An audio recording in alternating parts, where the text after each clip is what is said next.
thought that it was perhaps inappropriate, with the benefit of hindsight, for him to be involved. To the best of your, let's go to what kind of investigation you believe should have taken place. Well, yeah, as I say, it should have been an independent investigation. So somebody outside of Jersey, for sure. Under normal circumstances, what level of inspection was there at Greenfields? Was there anything comparable to Ofsted, for instance? No, not at all, not at all. There was. I was listening to the radio yesterday morning, and Deputy Lewis made reference to the fact that it was inspected by the Board of Visitors. There was also a reference to the fact that I think it was something along the lines of that. The Howard League had said something positive about this inspection process, whereas actually the report says that there was no confidence in the process involving the Board of Visitors. And unfortunately, the Board of Visitors didn't do inspections. They didn't actually walk in there. They didn't say, how are you doing? Could they hold the staff and management at Greenfields to account? I don't think so. I think they could make recommendations. I think they could write a report, which they did each time they visited. But unfortunately, what was lacking at the time, what is still lacking, is there is no rule book. There is no way that any visitor, any inspector can say, yes, you're doing a good job, or no, you're actually doing a very bad job, because there is no rule book to say how it should be done in the first place. Now, I think this is a fundamental point here. In the Howard League, in their report, they paint a picture of the staff at Greenfields being divided, don't they, into different camps. Yes. How much is this division a conflict between a culture which believes tight control and even punishment is necessary, and one which believes in a more welfare-based approach to children in custody? Old thinking versus new, perhaps? Absolutely. I think the conflict is very significant, and I think, the Howard League were right to point that out.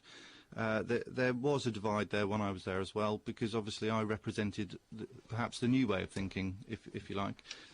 So we were in a transition, going from the old punitive punishment kind of regime into one that kind of empowers and incentivises young people to behave in a certain manner. So there was a divide in the camp, if you like. But I think that through the turbulent 18 months that's just gone on, I think that camp, those divides have become greater.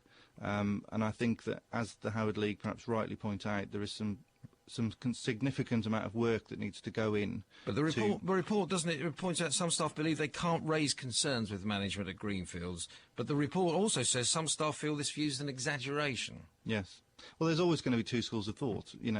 As you would have heard on the radio the last few days, there are many different opinions about this. And whilst we have to recognise that those are opinions, I think what we have to consider further is the fact that this affects young people.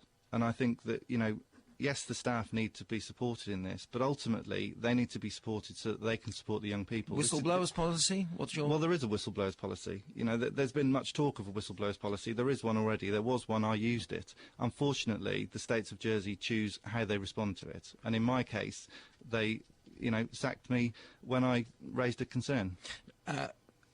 What about the current system and procedure at Greenfield? Are they now within commonly accepted guidelines, in your opinion?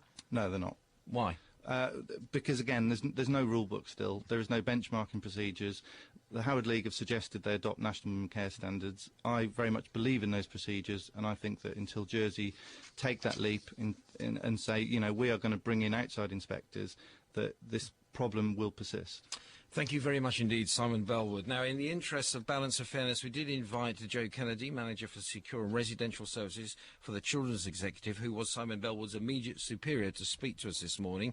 The Communications Department of the States declined our request to interview Mr. Kennedy. They said he does not have political responsibility and the media should be speaking to those with political responsibility, not to individual members of staff. Now, the Communications Unit also told us that Mr. Kennedy's superior, Phil Dennett, the coordinator for the Children's Executive, is not available for interview as only the Chief Officer can speak to the media. Accordingly, we approached Mike Pollard, Chief Officer of Health and Social Services, who told us, I took over responsibility for Greenfields in October 2006. The Grand Prix system was not in place then.